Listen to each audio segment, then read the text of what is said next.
Good morning. I'm going to give a commentary on lecture 29 of the Foundations of Esotericism.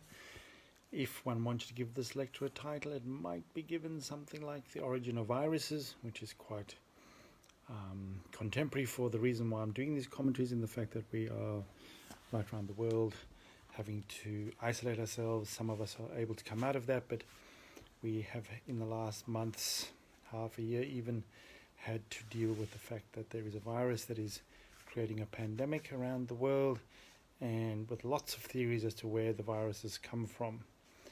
And in this particular lecture, even though at the latter part of the lecture Steiner keeps talking about how when certain things are taken into the human being, other parts, other bits are squeezed out or coalesced or condensed out of the human being. Examples of those would be, how the plants came about when the animals started to take in oxygen, and as the human being, he says, as the human being, the human countenance will appear in transfigured form out of the separated evil in the downward thrust animality. The transfigured human countenance that today slumbers in animal matter like a riddle separated from the beastly evil and portrayed symbolically. You cannot imagine a better image of this than the Egyptian Sphinx. So he is still going on about how through evolution, as the human being evolves, capacities within ourselves, not only soul faculties but also physiological capacities like our heart, our brain, our solar plexus, but also things like being able to breathe, oxygen, to be able to take in the spirit, other parts of us, other parts of the being of us had to be squeezed out into the world around us. But more interesting is the first part of this lecture, where he talks about the origin of what he calls bacilli, the bacteria. And let us remember, at this point in history, there wasn't as clear a definition or differentiation between bacteria and viruses. And so I thought the commentary of this particular lecture being somewhat of a way to approach understanding viruses in the world today.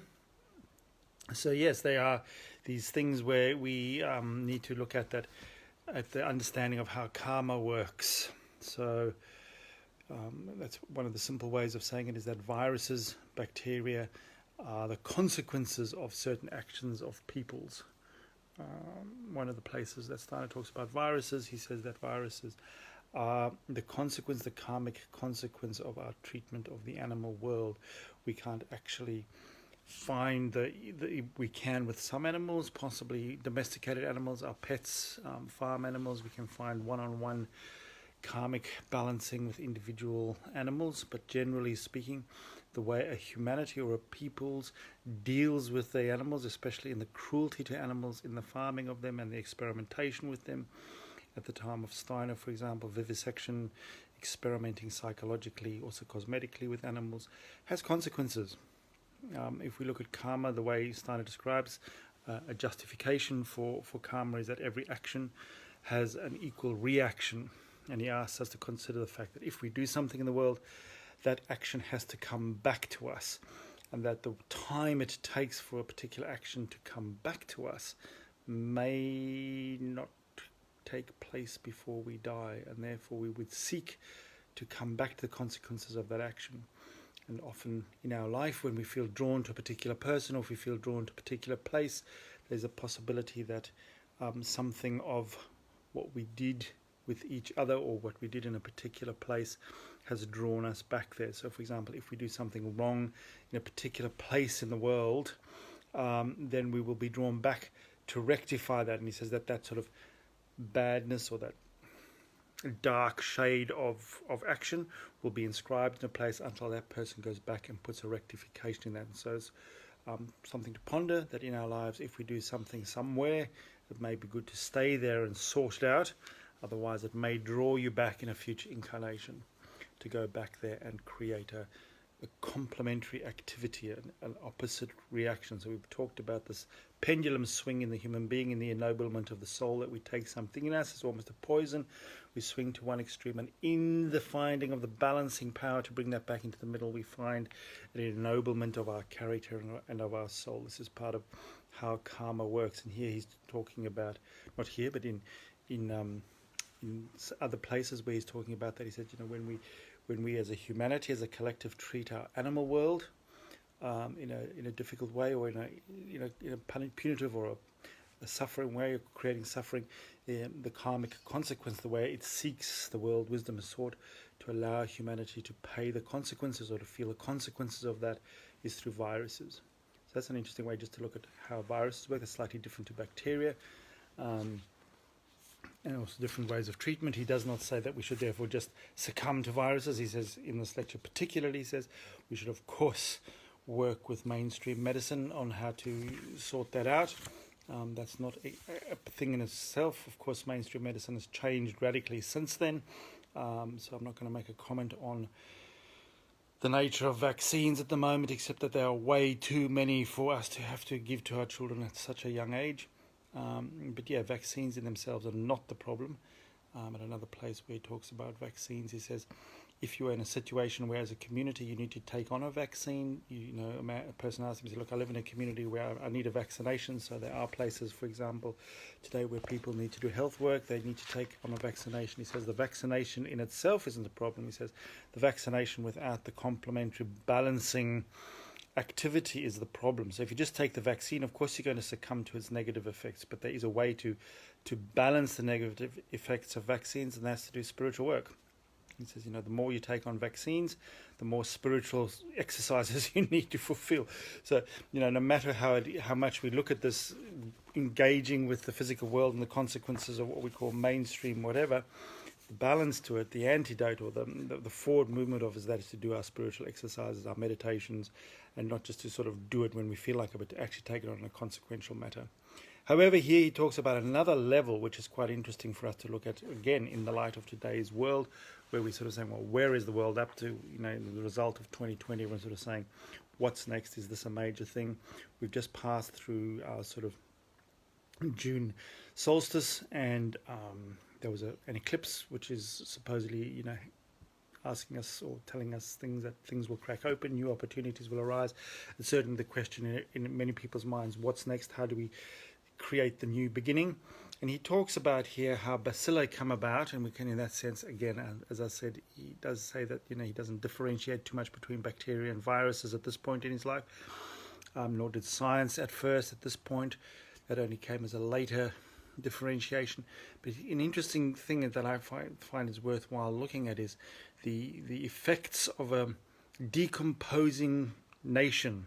So when we look at culture, we can see that cultures begin, they come to a certain high point, and then they become decadent. I mean, any culture that you look at in the past has had that. It's had its formation in the Mayan culture, and then its decadence in the Aztec culture.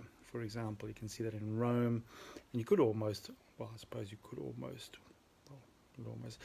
you can say that our Western cultures at the moment are past the prime. We're starting to feel the decline of that, and when there's a resistance to this downfall, so in the people who are within that nation, within that people, so let's just take the Anglo-Saxon world, there's a resistance to the downfall, and there's a certain sentimentality. He says that there's a conflict between our sentimentality, and there's a plunging of fear and anxiety that sets up. So he says when two nations then meet, there's a nation that is going into its downfall, and through its sentimentality tries to assert its culture upon another, and then the hatred and the fear of the other nation in meeting that culture creates a certain amount of disturbance. So there's disturbance of one people fighting against their own decline, and the fear and alarm of the other people. This is something lasting, and this dynamic of cultures, of an interaction between peoples, and not so much individuals, but nations, where we at a certain level are sentimentally holding on to the past. So we know we're talking about the dismantling of the disappearance of the patriarchy, the fat white male world is falling apart, but there's a sentimental holding on to that in the culture. And that creates a certain energy, and then those who are oppressed, maybe even within the same culture, who are feeling that coming up against them, there's a certain hatred and a certain fear that arises, and that dynamic creates a reality, and those realities express themselves materially in the world as bacteria. So our inability to culturally work in what then the Theosophical Society, so let's remember that there was, Steiner was talking in the Theosophical Society at this point, and he sort of says that, you know, in the spiritual scientific world, in the Theosophical Society, in the Anthroposophical world, what we're trying to do is avert this war of all people against all people. So this the sentimentality of a person in their own need. At this point, we could individualize it, that a person wants to, you know, hold on to a sentimental aspect of their past, won't let it go, won't deconstruct themselves. They're waiting, you know, for the world to completely unravel them. And then the people that they live with having a certain amount of hatred and fear in the face of that. That also in that decay. So the way to dissolve that is to try and work for a universal humanity. So the Theosophical Society at the time tried to create these precepts of the universal religion, the universal humanity, or brotherhood is the word. I don't like using that word because it's, you know, still gender biased. But this universal humanity, this universal ecumenical egalitarian kind of society, and he says in other places, you know, the ideal of the Theosophical Society, people could say, well, that's never going to happen. And he said, yes, that's true. It may never happen, but the fact that some people are upholding it as an idea of universal love between humanity ensheathes and protects humanity from the destruction and the threefold separation of humanity. He calls the threefold separation of humanity as, you know, the people who are stupid, who can't think, the people who are guessing at how the intellect is going to save the world and keep making mistakes with that, and then the occultists, the people who quietly get on with trying to create other ideas than fear, hatred, sentimentality, but the fact that love, basically love between humanity is an antidote, a sheath of protection against the decadence and the decay of humanity, and then the descending into the war of all against all. So even though one may never achieve it as an outward reality, the fact that one is inwardly striving in a community of people, regardless of that community and their failings, if you're striving for that ideal, you are creating a kind of a counterbalance. So what does he say here? He says, through the appropriate and serviceable means to avert the war of all against all was sought by the Theosophical movement through the spreading of the axiom of brotherhood. For brotherhood dissolves what streams into the world as means of decay as hate. So love as, you know, the antidote to hatred, also therefore the antidote to bacteria and viruses. So again, he's very clear, don't get me wrong, he's very clear that one needs to participate in the world of medicine of our time, not just succumb to it, but we need to partake of it and take it seriously, that we need medicines to fight the bacteria. But that alone will not stop the pandemics and the viruses. It's also the spiritual work, and especially the ideal of the love of all of humanity, or the human beings, the sense of universal humanity and universal religious things. But and then he gives a warning. He gives a slight warning, which is true, that you can't be taught occultly how to heal without also learning how you can create more damage.